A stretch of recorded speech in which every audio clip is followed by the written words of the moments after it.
I'm Cathal Somers. And I'm Deirdre Glynn. Your Teagasc Sustainability Advisors, and you're welcome to the Teagasc Environment Edge podcast, number 26, bringing you the latest information, science and opinion to improve farm sustainability. The Minister of State at the Department of Agriculture, Food and the Marine, Senator Pippa Hackett, has announced that the organic farming scheme is now open for new applicants. With ambitious targets set to increase the amount of land in Ireland farmed organically, what does the new scheme bring to the table to encourage farmers to join? Joe Kelleher, Teagasc Organic Farming Specialist, joins us to discuss just that. Joe, you're very welcome to the show. Thanks, Cathal. Joe, I suppose just to start out, we know that there's an organic farm scheme launched last year, but what are the main changes, I suppose, that have been made to the scheme this year to encourage farmers to join, and how long is the scheme going to run for? Yeah, there's been two major changes made to the scheme that has been there for the last number of years. So the first one is the area payable. So previously farmers could only get paid on 60 hectares. So that now has been increased up to 70 hectares under the new scheme. And the other big change is that the minimum stocking rate used to always be 0.5 of a livestock unit per hectare, and that is now decreased down to 0.15. So that lines up with the area natural constraints or the disadvantaged area stocking rate that farmers would be well accustomed to. So and it was proving a bit of a kind of a barrier for a lot of farmers for joining organics, is that they were struggling to meet that minimum stocking rate, and especially you take the hill sheep farmers in particular, they would have had trouble hitting that minimum stocking rate. So the 0.15 now really opens the gates for all those categories of farmers. It would be on maybe marginal land with low stocking rates. What happened previously is they were allowed into the scheme, but they got a pro rata payment, whereas now they should be able to get the full payment. So if you take, to give you an example of the impact it's going to have, you take a hill sheep farmer with 70 ewes on 70 hectares. Under the old scheme, that farmer would have got just shy of €4,000. Under the new scheme, that same farmer stands to gain €15,400 while in conversion. So it's a significant impact on that category of farmer. The second part of your question is when it opened on February the 9th and it closes on April the 8th, the scheme. So there isn't that much time for people to, you've about 6 or 7 weeks to try get the ducks in a row, get the paperwork sorted, or less, sorry, about 5 or 6 weeks to get the paperwork sorted and get it submitted to the department and all that side of things. It's great to see, I suppose, those new additions, because it was a pity to exclude farmers that were potentially looking to get into the scheme and to hold them up on stocking rates or maybe the amount of land that their farm was a killer. But the targets are quite high, and you have ambitious targets up till 2027. I think you're going to hopefully go from 90,000 hectares up to 330,000 hectares by 2027. So significant growth needed in the area.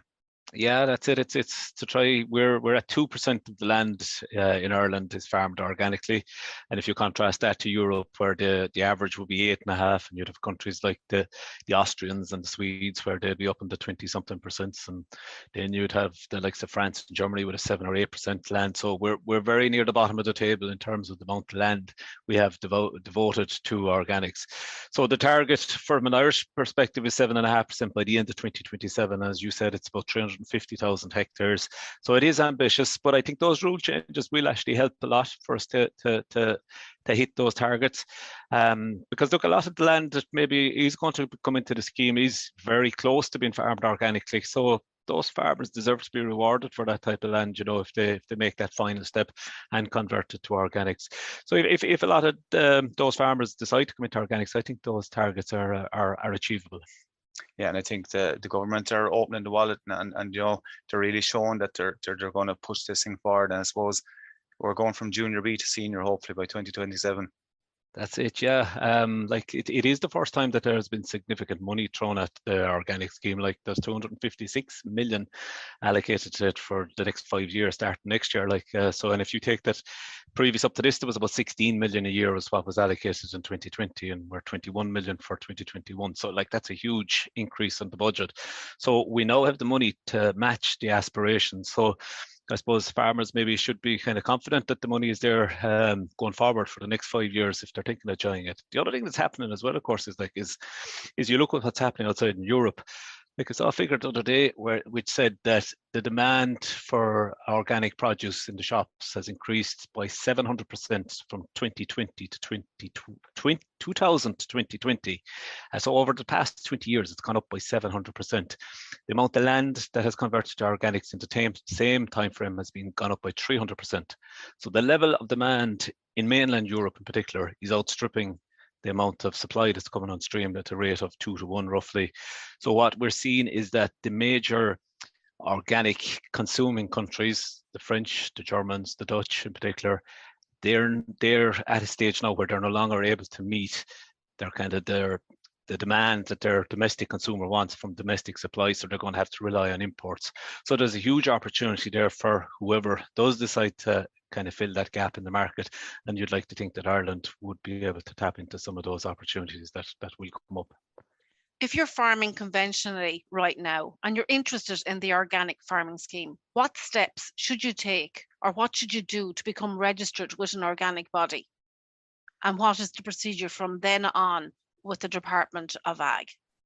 Yeah, so there's a couple of steps. I suppose the first thing that has to happen is the farmer needs to convince themselves that organics is suitable for them and they're suitable for organics.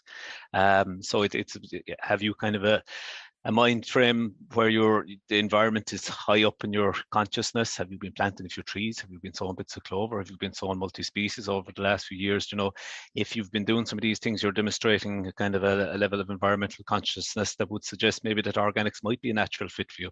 So if you've kind of gone past that thought process and you're convinced that organic farming is an option for you, then I suppose you need to do a bit of kind of fact finding. What you actually need to do to your farm, I suppose, to go organic, and what are the changes, and once you've kind of that, then you have to go through the paperwork side. So as you rightly said, the first step really for anyone that has their mind made up and has figured out what they have to do is to contact one of the organic certification bodies.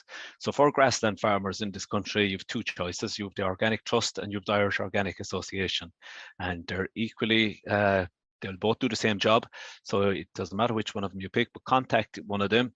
They'll send you out a pack, and in that pack then you'll get application forms, you'll get a conversion plan, and basically what the conversion plan is pretty much you just telling your story of what you've been doing for the last few years and what you intend to do going forward.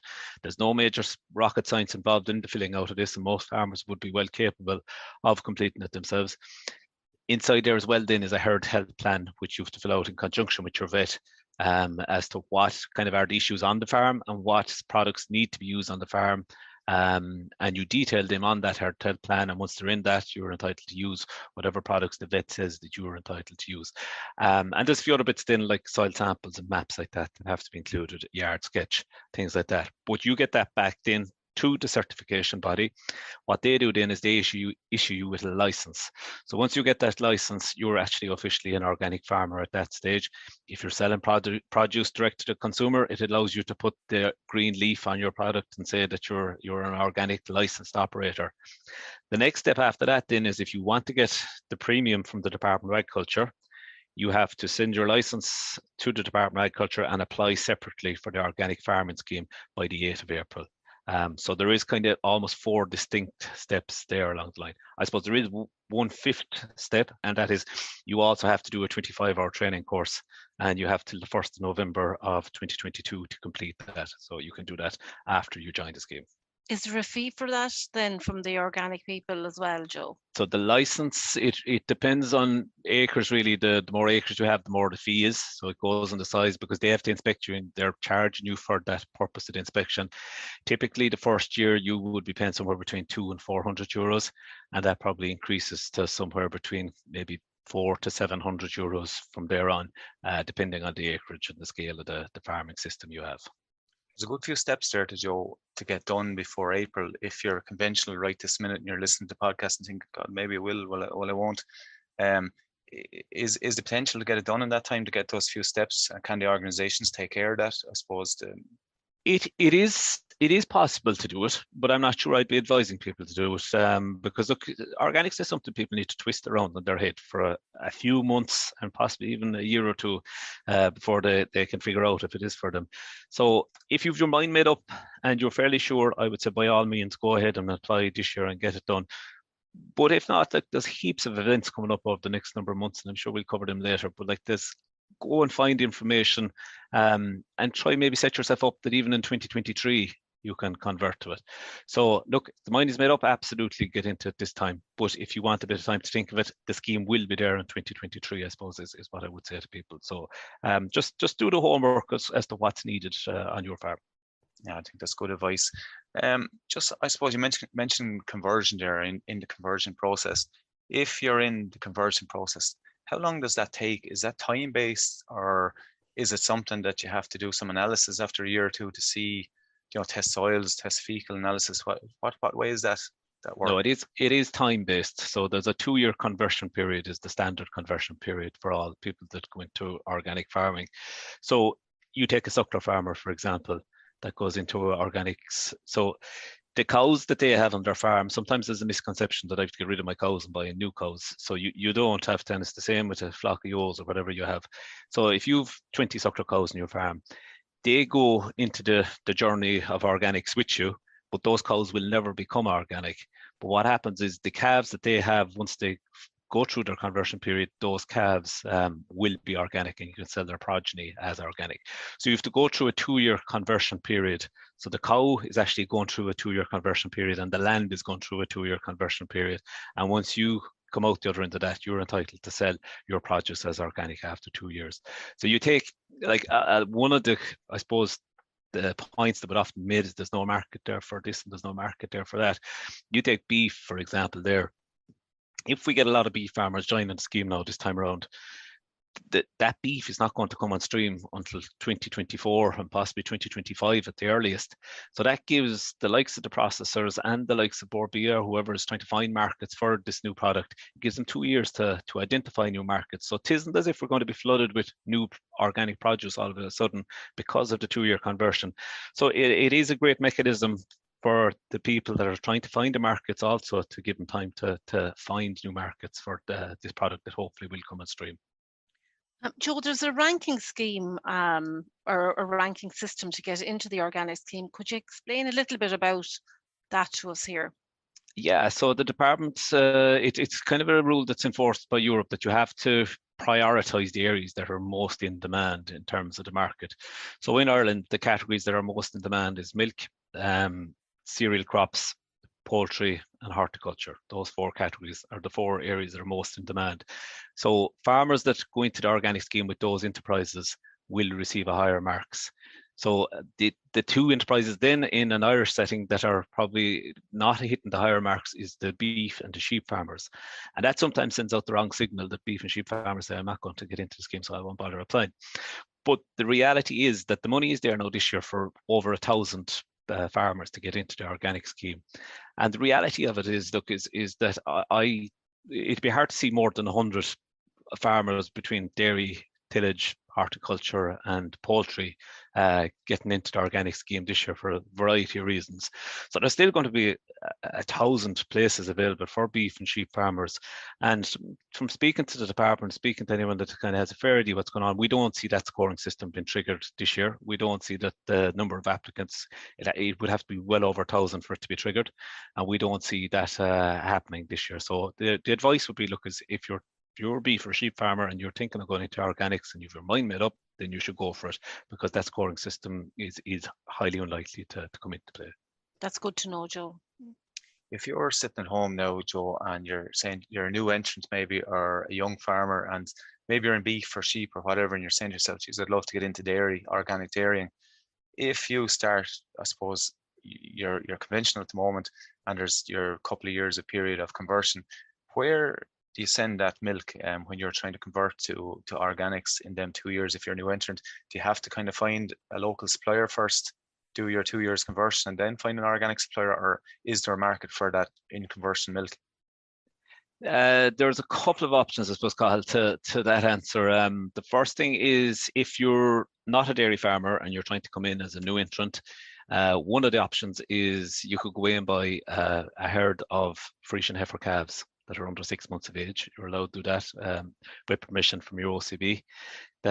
So you go into organics, you buy in the herd of Frisian heifer calves or dairy breed calves, and they convert, they will never be organic, those calves, but their milk will be once you convert. So that is one option. The other option is you can buy in organic cows. Now, the 62 existing organic dairy farmers in the country, so your sources to get organic cows is quite limited because of that. Checkbook, I'd say. Yeah, or the other alternative, which some farmers are doing, is importing cows from other Europe. You have a lot of choice in the other European countries because it's a much bigger industry. So there are the likes of Denmark in particular would be a good source of organic stock, and we'd see some coming in from there. That's another option. And then you can get another derogation if you were to buy in up to 40% of your herd as in-calf heifers from conventional herds.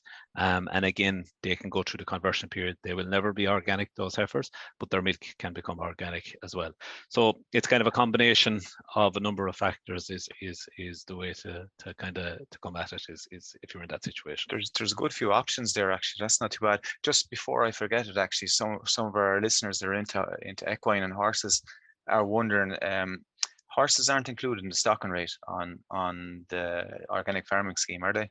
No, horses are not included in the stocking rate. And it's the question that comes up a lot is the people that have kind of an equine business or a few horses, a few ponies or something, and they want to know, will it affect their organic? And you've really got two distinct choices. The first one is you farm the equine enterprise organically.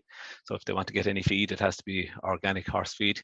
Or the second option is you designate a part of the farm, fence it off, and you say that is the portion of the farm for the horses, and they stay on that part of the farm and they don't ever come off of it. And all your other livestock or whatever it is you have farmed the rest of the farm organically. And once there's two distinct units on the farm, it'll work away in tandem together.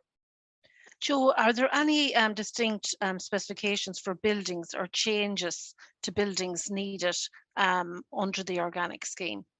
Yeah, so the big one is that 50% of the floor area that the animals lie on has to be straw bedded or solid floor area anyway.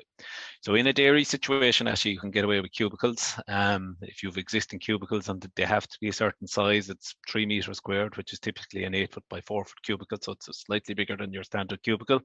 If you have that and you bed it with a cubicle mat and a suitable bedding material, which is typically kind of lime and sawdust, that'll do. But for the dry stock or the sheep, then you have to ensure that you have a straw bedded lie back. So that for a lot of people, that involves modifying sheds, or it might, if you can, the wording is if they have free access to a lie back. So it might be that you might be able to, there might be a shed 3 or 4 meters across the yard that you can kind of get access to it, and they can go into that, lie down and come back out onto the slats to eat. That's fine, as long as 50% of the total floor area is a solid floor and straw bedded. Then you can make it work. And look, there's a whole range of things. Some farmers will actually just build on the straw bedded area onto the back of the slats. In some cases, you're only talking about maybe they might have to add on 1 meter or 2 onto sheds to make it work. More cases, it might involve a bit more.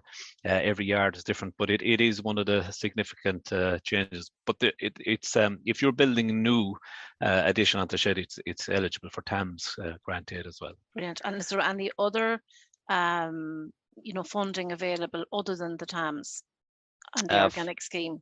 For the farm buildings, the TAMS is the only one. The other big grant scheme that's out there is the organic processing scheme, and that's for people that are processing their own product and adding value to it. And it's quite open in what's eligible. There's no list of what's eligible. So once you can make a case for it, so you take, like, one of the things that's becoming popular is these milk vending machines.